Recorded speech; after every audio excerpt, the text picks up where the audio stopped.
यह क्लियर हो गया। मुझे याद है आईआईटी में जब मैं पढ़ता था तो वहां हमें एक बुक लगा रखी थी टोपोलॉजी की, जिसका नाम था मनकर्स, MUNKRES करके थे, ये ऑथर का नाम था। And he was a professor in IIT in MIT, Massachusetts institute of technology, उसके द्वारा लिखी गई वो किताब थी। और एक किताब हमारी इंडियन ऑथर की भी हमारे पास अवेलेबल थी, हम बाजार से खरीद के लाए थे, है ना, बाजार से खरीद के लाए थे, अलग से इंडियन ऑथर की किताब थी, और एक मनकर्स थी। अब जो मनकर्स वाली किताब थी टोपोलॉजी वाली, जब हम उसे पढ़ते थे तो उसमें क्या होता था, पहला स्टेप लिखा होता था, फिर उसके बाद अगला स्टेप, बीच में एक दो स्टेप्स नहीं होते थे, और बीच में वो लिख देता था थिंक। क्या लिख देता? थिंक। थिंक लिख देता था, यानी कि मैं पहले स्टेप से तीसरे स्टेप पे कैसे आया ये खुद सोचो। फिर 5-6 स्टेप लिखे होते थे, फिर एक स्टेप लिखा होता था उसमें, फिर बीच में लिखा होता था थिंक। तो ऐसा कई बार क्वेश्चंस में लिखा होता था, सॉल्यूशंस में या टॉप या फिर किसी थ्योरम के प्रूफ में लिखा होता था, बीच बीच में थिंक लिखा होता था। अब जब हम उसे पढ़ते थे तो बड़ा दिमाग पे जोर आता था, हमें लगता था यार ये तो यार पहला स्टेप क्या तीसरा कैसे लिख दिया यार, सोचना पड़ेगा। तो थोड़ा सोचते थे, फिर समझ में आती थी।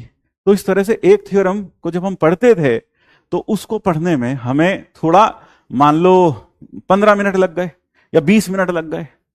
वही थ्योरम जब हम इंडियन ऑथर की किताब से पढ़ते थे, उसमें पहला स्टेप, फिर दूसरा, फिर तीसरा, 1 + 1 2 कैसे आए ये भी बताया होता था।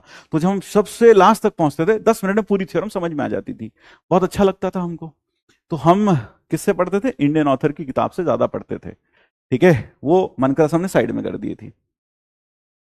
एक दिन हुआ क्या, प्रोफेसर ने एक थ्योरम प्रूव किया, तो उसने कुछ प्रूव किया तो हम अपनी बुक ले गए सर के पास कि सर इस किताब में तो सर ऐसे ऐसे लिखा है ये प्रूफ, और आपने ऐसे कराया, मनकर्स में जैसे लिखा आपने वैसे कराया है, तो सर यहां जो ऐसे लिखा है क्या ये सही है?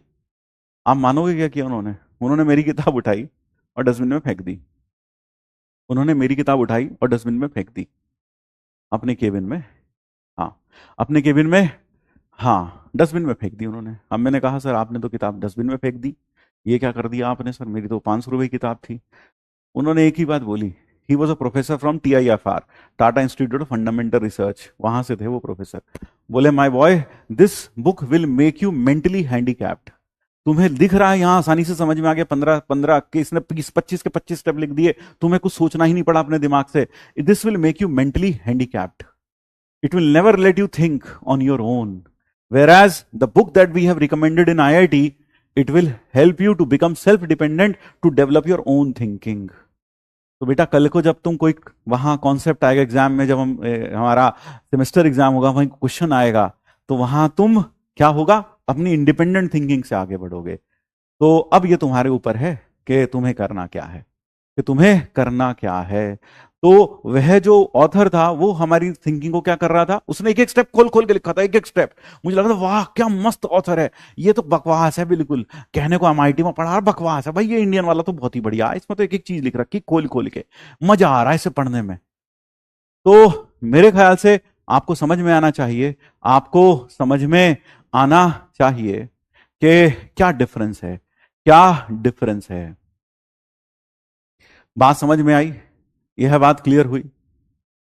ठीक है भाई, चलिए। तो I think the message is very clear to all of you. ठीक है, हाँ, I think the message is very clear to all of you. चलिए अब इसके बाद